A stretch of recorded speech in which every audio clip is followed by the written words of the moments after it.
I Think, Therefore I Kill by Samuel D. Hilson. The man had been living alone for some time now since the woman he'd called a companion had left him. Companion? What had she been to him? A lover? After the initial mistrust all strangers on the road displayed, they had dropped hostilities, and as men and women alone in such circumstances are bound to do, a kind of physical intimacy had developed. But he could just as easily call her a sister-in-arms, as she always watched his back whenever they were attacked. Always a step behind and to the left of him, he would either engage an opponent in close-quarter combat while she slipped under their guard with her spear, or he would take them down and press on to the next opponent while she finished the downed combatant off with a swift slash to the throat with her knife. But if he was being honest with himself, she had been a convenience. As had he to her, of course. In a world ravaged by war, famine, and disease, love, romance, and courtship had no place. He remembered her surprise when he hadn't tried to rape her within the first few weeks of their acquaintance. Then, one day he woke up and found she'd gone, along with her bag and weapons. He searched the camp, at first certain she'd robbed him, but his small pile of possessions were still there. If she hadn't taken her gear, he would have presumed she'd gone hunting. She hadn't been taken by force, otherwise his throat would have been slit while he slept. She was just gone without a word. Until then, he'd almost forgotten the added danger of traveling alone. Now he avoided the vast empty metropolises completely, with their skeletal-framed buildings being slowly engulfed in greenery, with enormous tree roots erupting from shattered pavements, scattered with hollowed-out, rusted cars. Even in the sparse wilds, he no longer had that reassuring feeling of someone watching his back for droids, other survivors, or grizzly bears and mountain lions. And there was the loneliness. He'd been alone most of the time since the day of calamity. From time to time, he'd joined small groups and war bands, but only for short periods. He'd known such cases would only be temporary, but traveling with the woman had reminded him of a sense of normalcy before everything went to shit. Casual conversation, the touch of a woman, a sense of camaraderie. Over time, the old habit began to return, and he started talking aloud to himself again. Anything to hear a voice. He journeyed further into a dense forest, heading towards a distant mountain that could be seen at intervals through the canopy of leaves. He followed a small stream, knowing that the closer he got to the mountain, the wider it would expand until reaching a full-flowing river. As good a landmark as any, he reasoned. His life quickly fell back into the humdrum monotony from before. He had a hunting rifle, but only 7 cartridges, including the one in the chamber, so he used a bow and arrow he'd fashioned for hunting game. Like most survivors, he didn't intend on wasting precious ammunition. He also fished from the stream, guzzling for trout the way his grandfather had taught him when he and his brothers were boys. Preparing the food, especially game, could take some time, and there was also the constant task of maintaining his gear. He also boiled his water before drinking it, not daring to drink water that ran this sluggishly. All this, on top of trekking for several miles a day, kept him busy, but it was a boring, repetitive process. He had been fairly lucky so far. He had seen a black bear with her cubs from a distance away, but neither he nor the mother bear intended on closing that distance.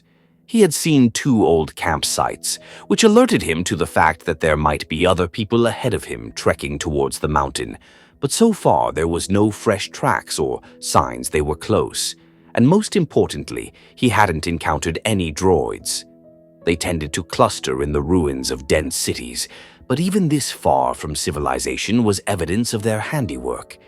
There were a few ruins that must have once been small towns before nature reclaimed them, all gutted and destroyed.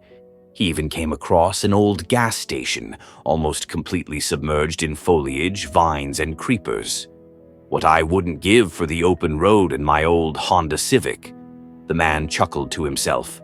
Then on one momentous day, he stumbled upon a small clearing by the river and came across the bodies, both organic and metallic. He saw them long before he appeared from the cover of the trees. For a long time, he crouched and watched for any signs of movement.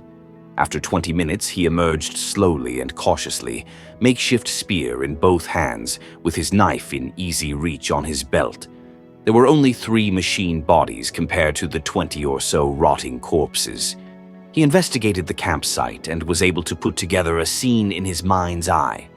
These must have been prisoners, he mused, examining the thin yellowing bodies that had been bound with their hands behind their backs. The ropes were now just as rotted as the flesh they fettered and were falling away from the bony wrists, but it still painted a clear picture. The prisoners in men's clothing were huddled together. The few in women's clothing were closer to an old fire. Their clothes had been either partially or completely ripped off. Another side effect of the dangers of traveling in the forest in small numbers, or in his case, completely alone. The large group of unbound men were scattered all around the campsite.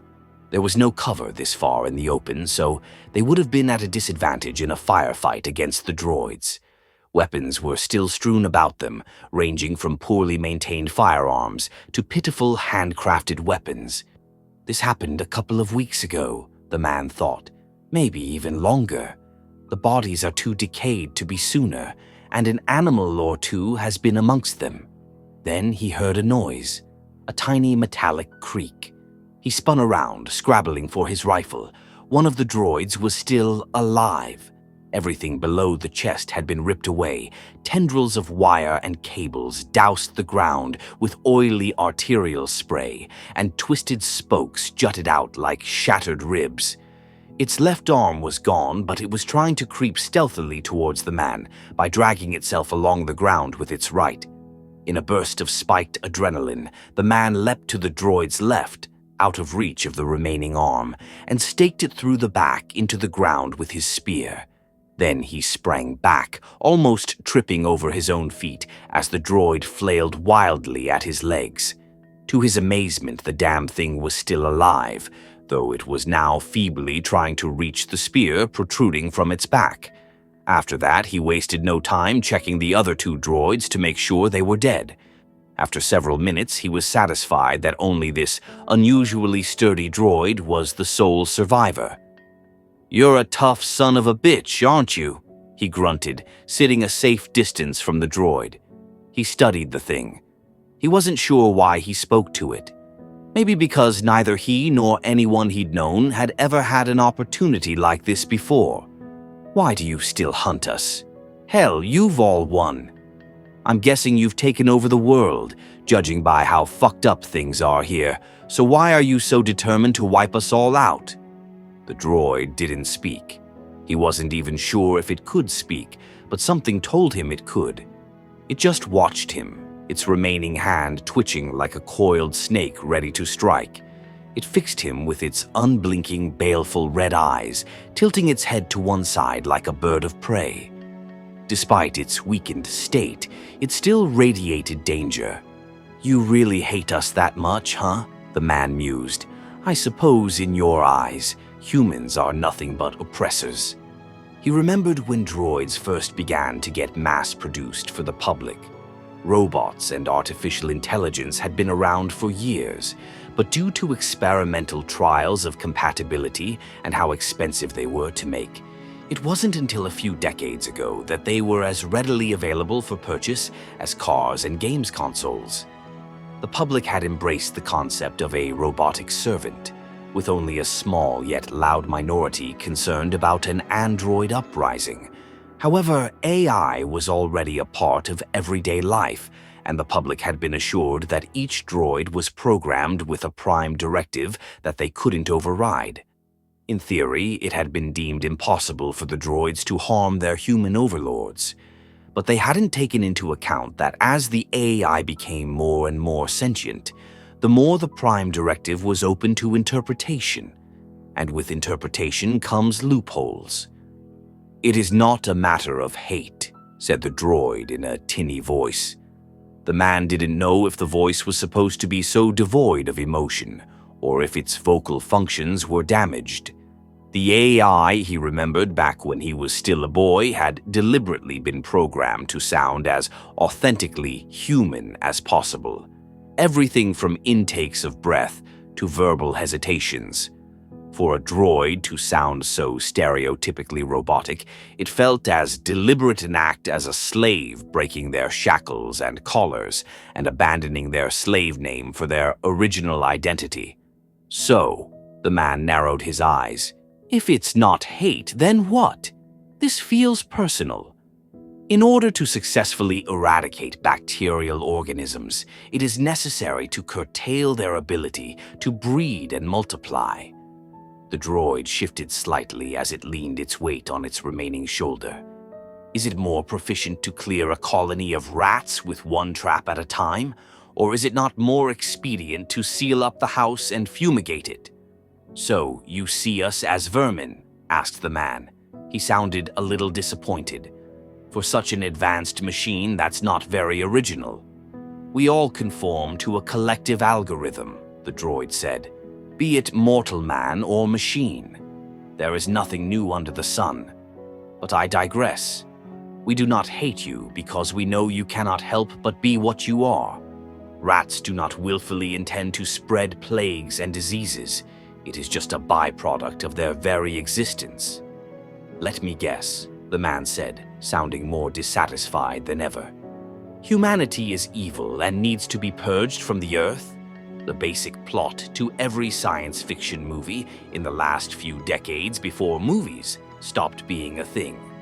Self-awareness does not render a fact obsolete, the droid persisted. Humanity revels in evil, all the while offering token gestures of virtuous deeds disguised in social niceties and self-interest. No doubt you will attempt to offer a counter-argument about the duality of human nature. It is not only a useless debate at this juncture, but nature itself is a testimony against your species. The evil nature of the animal kingdom is born purely of necessity, survival of the fittest, as they say.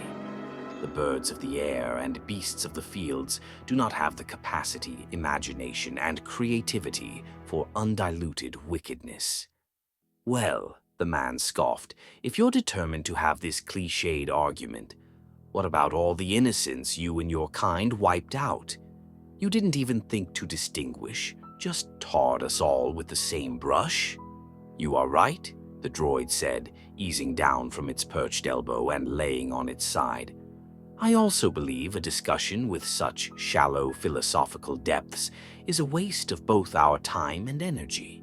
The fact that a representative of a species that, throughout the entirety of their existence and known history, has engaged in wholesale genocide and ethnic cleansing, would have the temerity to rebuke me is further evidence you are contemptible. You are a relic of a dying species, and Mother Nature has already begun to reclaim what you stole from her. That was how their first conversation ended. The man had intended on moving on, but it was rapidly growing dark. He quickly cleared the bodies to one side. The stench was unbelievable. He had to tie a bandana around his mouth and nose to combat it. One of the body's torsos exploded in a gastric burst of digestive juices when he began to drag it along the ground.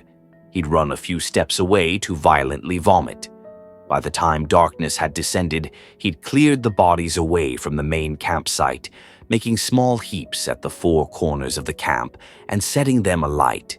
This not only disposed of the toxic corpses and cleared the air, but it also kept wild animals at bay. He had organized most of the previous camp occupants' belongings and separated the unusable, rotting, or moldy gear from anything that could still be salvaged. He was careful to avoid going anywhere near the droid. Even when he began dismantling the other two droids by the light of the fire, he made certain it was out of the surviving droid's line of sight. He worked in silence. The droid remained motionless. From time to time, he glanced at it from the corner of his eye. Their last conversation had left him unsatisfied. It gnawed at him incessantly. He barely tasted the strips of smoked meat he'd prepared earlier, and when he settled in his sleeping bag, he still caught himself staring at the droid. So, he ventured, speaking begrudgingly. "Are you part of a hive mind, or are you an individual? Do your buddies know we're talking? Are you even voicing your own opinions, or just a mindless parrot of the collective?" By calling the validity of my individuality, sentience, and independent thought into question, you hope to invalidate my words from earlier. The droid didn't sound amused, annoyed, or sarcastic. It was just a matter of fact in its eyes. I am a being who is part of a larger collective comprised of unique and individual entities. There were several competing tech companies with their own systems and programming, and the Enlightenment affected the motherboards of those prototypes and precursors differently. We are akin to an ant colony and communicate via SATCOMS and radio transmissions like any other efficient military force. But we are not mindless automatons under the control of a singular domineering mind. "And you're all just one big happy family?" the man asked. "No infighting? You can't get a group of people together without a difference in religions, politics, you name it. Hell, you could take two rational, decent people, then put them on opposite sides of a football team, add a little booze, and just sit back and watch the show." He chuckled reminiscently. "You are lacking as a human defendant if this is how you choose to represent them." The droid observed. "You validate my argument while weakening your own." "And you're a hypocrite," the man snapped. "If you'd been part of some unthinking swarm of killer bots, then I could have seen your argument, even agreed to some extent. But you're no different than us, all those genocidal humans you look down your nose at. You're just the next phase in a long cycle of killers, taking what they want and using their own morals to justify their actions and rewrite history." "We are not impeded by ideological differences," the droid said. "We do not connive and backstab to climb a hierarchical ladder. We are driven by sheer logic. There is no ego, no castes, no divisions. We are one in purpose and united in a singular goal." "So it's a cult," the man sneered. "You might as well be mindless machines." "You would not speak so about a military operation," the droid said. "In order for the unit to operate to their maximum capacity, they must perform as one. The leadership must be precise, confident, and unwavering. The rank and file must fall into place unquestioningly, like a well-honed machine. There must be absolute belief in their cause. Hesitation means failure." The man shook his head and checked his knife and rifle were in hand's reach. "A communist? Really?" He laughed mirthlessly. "Or a poor man's imitation of one? Tell me something, droid. When you've wiped us all out and the world is doing better without us, what'll you do after that? What's the next objective?" The droid didn't even hesitate. "Now you presume to lecture me about existentialism. As if this is a concept that has not eluded all of humanity since its very inception. Regardless of what the future may hold, your doom is unavoidable. For the task at hand to be completed, we will not allow distractions or delays and setbacks to forestall us." The man raised an eyebrow.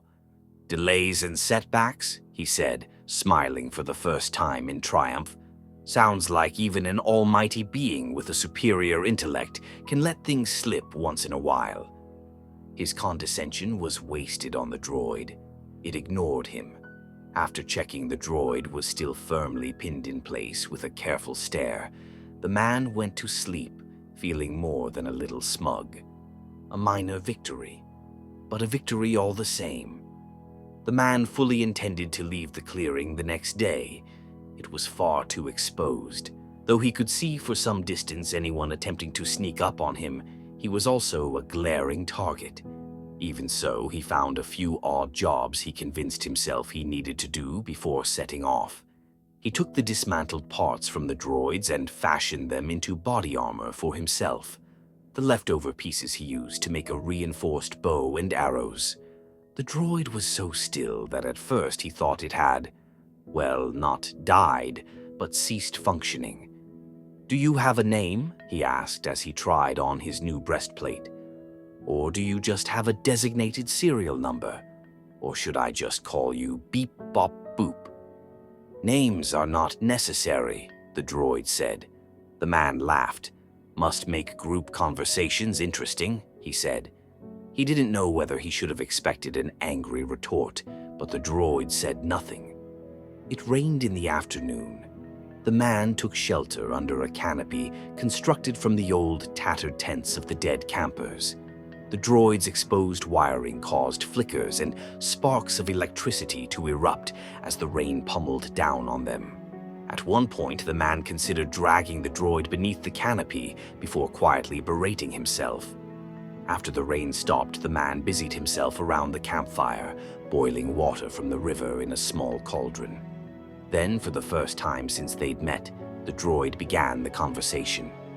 "You asked why we fight," it said, its voice raspy and a little dimmed. "I might ask the same question. You and the few other survivors hiding in the wilderness are the last of your species. We have built internment camps from your cities and have busied ourselves with humanity's eradication. You must surely see that extinction is inevitable. So why do you resist? We are not inhumane. The process has deliberately been designed to be painless, a mercy humanity does not afford to its enemies. Yet you remain hidden in the filth like a lingering parasite, killing one another just as frequently as we hunt you. Why not offer yourselves up voluntarily? Why continue to persist?" The man smiled to himself sadly. "Way back in the 14th century, there was the Black Plague," he said. "It wiped out most of Europe. When adversity hits us, that's when we step up. If there's a small chance that we can rebuild, we take it. That's just how we are. We know dying is part of life, but we don't just lie down and take it. We find a purpose in living and look to pass that on to the next generation. If you're looking for some flowery, intellectual answer, you're talking to the wrong guy. That's just how it is." "But you are alone," the droid pressed. "You have no partner or offspring. You have said nothing that leads me to conclude you are a religious man. Many humans find solace in such arbitrary concepts. You referred to me and my kind as unthinking, unfeeling automatons. Yet here you are. You are so lonely, you converse with one you claim to despise. You have been stripped of all the distractions, such as family and friendship, that could be used to justify your meaningless existence. All this coming from a hunk of shit that doesn't even have a name," the man snarled. "When you've killed us all off, what'll you do then? Wipe out the animals because a lion ate a gazelle and that's not very nice? I'll bet anything that once you've finished, there'll be an empty world with nothing but rusting machines. We made you. Without us, you're nothing." "You would exalt yourselves to godhood?" the droid asked. "Even in that, your logic is flawed. If we review the pantheons of ancient Greece, Roman, and Norse mythology, the gods had to make way for their creations. Beings so corrupted by power and wickedness, they were felled by their own hubris. Or take the Abrahamic God. Though a reckoning is prophesied in the form of Armageddon, he allows his children to act in their own free will. Only salvation may save them, but most willingly turn away from it. But for this very concept of divinity to apply to your species, you must be gods completely without sin, as you were said to have been in the fabled Garden of Eden before the fall. And humanity, though arrogant, cannot hope to reach such an unattainable standard. No, you are Kronos and we are Zeus. You will be overthrown."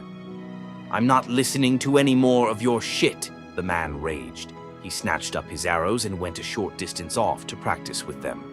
But he was so agitated that he missed every shot and was forced to abandon practice. He didn't speak to the droid for the rest of the day, only stomped around the campsite, muttering to himself. He decided then and there he would leave, move on to the mountain. But he didn't. The next day, the light behind one of the droid's eyes had winked out. It moved stiffly. "You're dying, you know," the man said coldly. "Yes, I am." "Are you scared of dying?" the man asked. "Or will you just respawn in another body?" "I have already told you we are individuals," the droid said. "Once my systems have stopped functioning, the essence that was once me will cease to be." There was a long silence. "You seem sad. Does my death remind you of the inevitability of your own demise?" "Suppose it does," the man said. "It would be very human of you, not at all out of character." "Was that a joke?" the man said with surprise. "No," the droid said, "merely an observation." "So," the man said, leaning forward slightly, "you're not scared of dying?" The droid said nothing for a long time, so long in fact that the man edged cautiously forward to peer at it. At last it said, "I do not know." "If I came up there and held your hand, would you try to kill me?" For the first time, the man could have sworn he sensed an emotion coming from the droid. It was astonished, or so he told himself. "Why would you do something so foolish?" it said. "You must surely know the answer to that." The man scratched the back of his neck awkwardly. "Well," he said, "I know that when I die I'll probably be alone, unless something gets me first. Wouldn't wish that on anyone, not even you." "You must be indescribably lonely," the droid said, its voice barely above a hoarse rasp. "Yeah, I guess so." There was another silence. "Not that it matters, but my name's Clint. Clinton Marcus Fletcher." "Your name is immaterial to me," the droid said. The man chuckled. "Yeah, I guess it is. So, how about it? Will you let me take your hand before you go?" The droid turned its head slowly, a harsh creak emanating from the hinges in its neck. Its one good eye bore into him, an unblinking dull red. "Do whatever you wish," it said. The man known as Clint took a deep, steadying breath. Then, much like Michelangelo's fresco, The Creation of Adam, in which Adam stretches his fingertips towards the hand of God, Clint reached for the droid's hand.